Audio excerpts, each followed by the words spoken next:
Hello guys, আজকে ভাবলাম যে পালং শাকের কচুরি বানাবো। পালং শাকের কচুরি না লুচি আপনারাই দেখে বলবেন। তো আমি ফার্স্টে পালং শাকটাকে সিদ্ধ করে নিয়েছিলাম, তো লিটারালি ধোঁয়া বেরোচ্ছে, আপনারা দেখতেই পাচ্ছেন। তো পালং শাকটাকে সিদ্ধ করে নেওয়ার পরে অনেকগুলো ধনে পাতা দিয়ে দিলাম, আর একটা পেঁয়াজকে 4 ভাগ করে কেটে পেঁয়াজটাও দিয়ে দিয়েছি, আর 4টে কাঁচা লঙ্কা ব্লেন্ডারে দিয়ে দিয়েছি। এবার সব কিছু একসাথে মিক্স করে পেস্ট বানিয়ে নিলাম।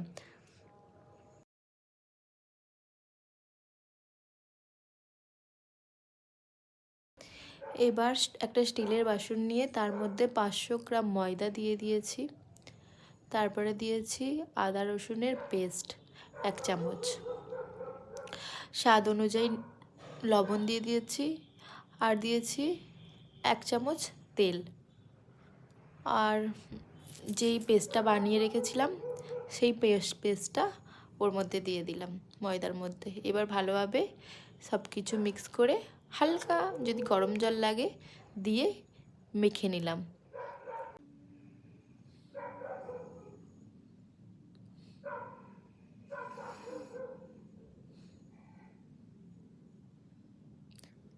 তো আপনারা দেখছেন আমি আধা ঘন্টা এটা চাপা দিয়ে রেখে দিয়েছিলাম, খুব ভালোভাবে নরম হয়ে গেছে। এবার বেলে নিচ্ছে এক একটা করে।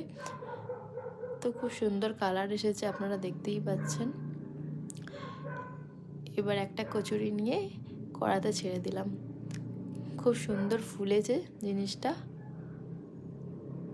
আমার তো খুবই ভালো লাগছিল, ফার্স্ট টাইম বানালাম, খুব ভালো লাগছিল। তো আপনারা দেখে বলুন কেমন হয়েছে। ভালো লাগলে একটা লাইক করে দেবেন।